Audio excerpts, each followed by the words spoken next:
doing today? I'm doing great. How are you? I'm great. This is an amazing place you have here. Thanks for having us. I'm glad you're here.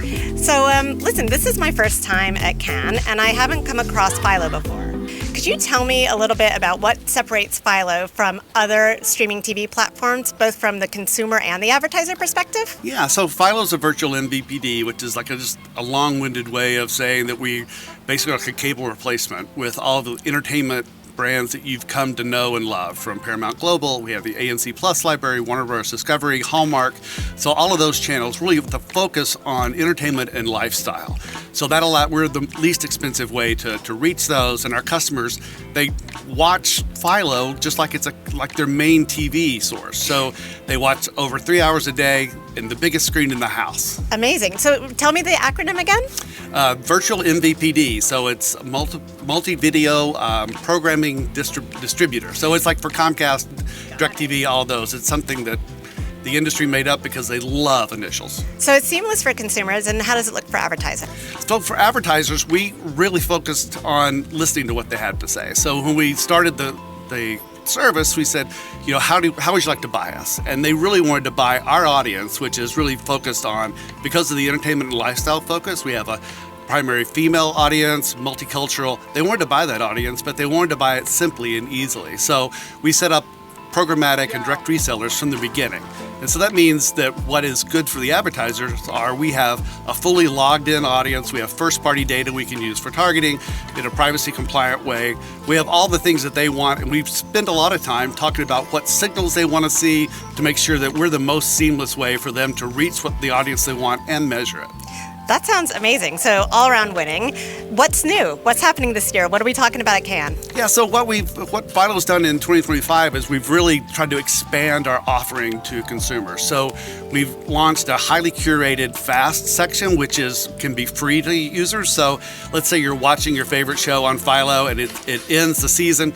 If you turn out and want to then watch past seasons, you can watch that in our fast service. Or if you just want to understand what is Philo, you can come in and sample us, and we love our experience. We want consumers to sample it. So we're really focused on making that an experience that people can know and love, which keeps them as part of the Philo family. Oh, well, I'm sold, but I'm going to pass it over to Jeremy to talk a little more. Oh, hello, Aulden. Oh, hello, Jeremy. It's so nice to see you. So nice to see you. You've been on the advertising forum before. It's nice to have you again. Thank you. So why don't you tell us a little bit about the innovations, initiatives that are taking place on the ad side? We'd love to hear that. Yeah, so the first thing I would say we're focusing on is Reed really talked to the fact that we are a programmatic first, historically programmatic publisher. But one of the things that we're doing as the business has scaled is starting to build more direct relationships on the buy side, raising our awareness, making sure that people understand the audience and the value. And also, being able to understand their pain points and listen to what's going on now. We built the business up and we're going out and listening again and understanding how to work together more strategically, and simply being able to say yes to however they want to transact, whatever they want to test, being able to facilitate that. Those look delicious. The next thing I would say on the signaling, so Reed mentioned the authenticated audience. We've really, I think, been at the forefront of transparency, just trying to make it as easy as possible for advertisers to find their relevant audiences in a simple and scalable way. So one of the things that we've done is added a number of extended IDs like UID2 and RAMP ID to increase that precision in targeting and signal fidelity and drive better outcomes. And then the third thing I would say is on ad innovation, which, new formats like pause ads.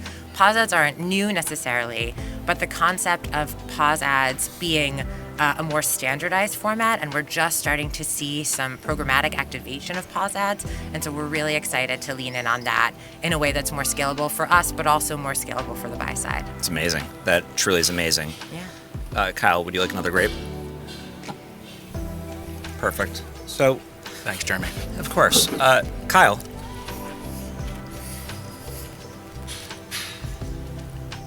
What are the biggest challenges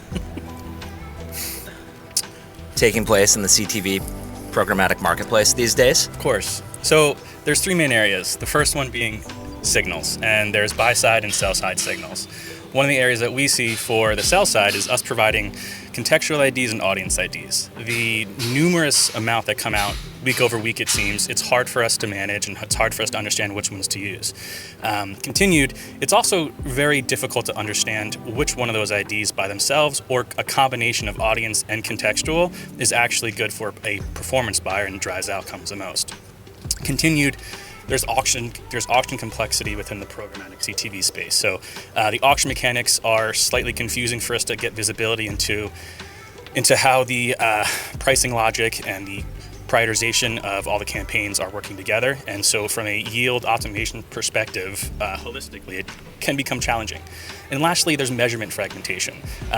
Understanding how buyers are looking to understand the measurement in the space, just like with contextual and audience IDs, there's a plethora of different measurement solutions for us to understand how do buyers look at performance, how do they understand what's happening, and for us to get that visibility is hard in the market today. So those three areas, it's kind of the theme of just complexity, and we're all trying to solve that together. What a fantastic way for you to be solving the complexities and these big challenges in the south of France. Yes, of course. Play the part. Play the part. Job well done. Philo's doing a kick-ass job, and so are you. Appreciate it.